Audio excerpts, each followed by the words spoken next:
வணக்கம். நீங்கள் இணைந்திருப்பது உதய டிஜிட்டல் வலையொலியின் காலை நேர செய்தி சுருக்கம். செய்தி தொகுப்பு உதய டிஜிட்டல் செய்தி பிரிவு.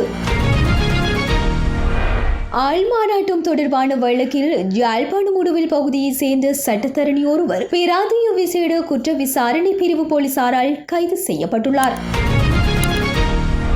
கிளிநொச்சி ராமநாதபுரம் போலீஸ் பிரிவுக்கு உட்பட்டு கோரமோட்டி ஆற்றில் சட்டவிரோத மணலக்கல்வில் ஈடுபட்டு 4 பேர் கைது செய்யப்பட்டுள்ளதுடன் 3 உளவு இயந்திரங்களும் பறிமுதல் செய்யப்பட்டுள்ளன. ஊர்காவற்றுறையில் புளியங்கூடல் இந்தன் முத்துவிநாயகர் கோவில் நகைகளை கொள்ளையிட்டு குற்றச்சாட்டில் கைதாகிய பூசகரிடம் இருந்து மேலும் 22 பவுண்ட் நகைகளும் பணமும் கைப்பற்றப்பட்டுள்ளன. கருப்பு ஜூலை நினைவேந்தல் யாழில் நேற்று மாலை அனுஷ்டிக்கப்பட்டது. இதன்போது படுகொலை செய்யப்பட்டவர்களுக்கு சுடரேற்றி அஞ்சலி செலுத்தப்பட்டது. யாழ்ப்பாணம் சாவகச்சேரி ஆதார மருத்துவமனையின் மருத்துவ அத்தியட்சகராக இருந்த மருத்துவர் ராமநாதன் அர்ச்சுனா நேற்று முதல் பேராதனை மருத்துவமனையின் மருத்துவ அதிகாரியாக தரமிறக்கப்பட்டுள்ளார். விடுதலை புலிகள் புதைத்து வைத்தனர் என்று கூறப்படும் ஆயுதங்கள் மற்றும் தங்கத்தை தேடிய சிப்பாய் உட்பட 3 மன்னாரில் கைது செய்யப்பட்டுள்ளனர். 1983 ஜூலை கலவரத்தின் 41ஆம் ஆண்டு நினைவேந்தலும் அஞ்சலி நிகழ்வும் புலம்பெயர் தமிழ் மக்களாலும் தமிழ் இளையோர்களாலும் லண்டன் நாடாளுமன்ற சதுக்கத்தில் முன்னெடுக்கப்பட்டது.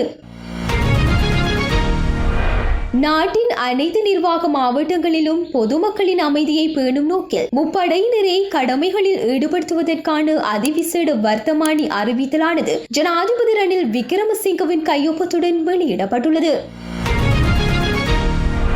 எந்த அரசியல் கட்சியை சேர்ந்தவர்களாக இருந்தாலும் சரி, அவர்கள் யாராக இருந்தாலும் சரி, ஊடகவியலாளர்களுக்கு அச்சுறுத்தல் விடுப்பதை ஒருபோதும் ஏற்றுக்கொள்ள முடியாது. இந்த செயலை வன்மையாக கண்டிக்கின்றேன் என்று போக்குவரத்து மற்றும் வெகுஜன ஊடக அமைச்சர் பந்துல குணவர்த்தன தெரிவித்துள்ளார்.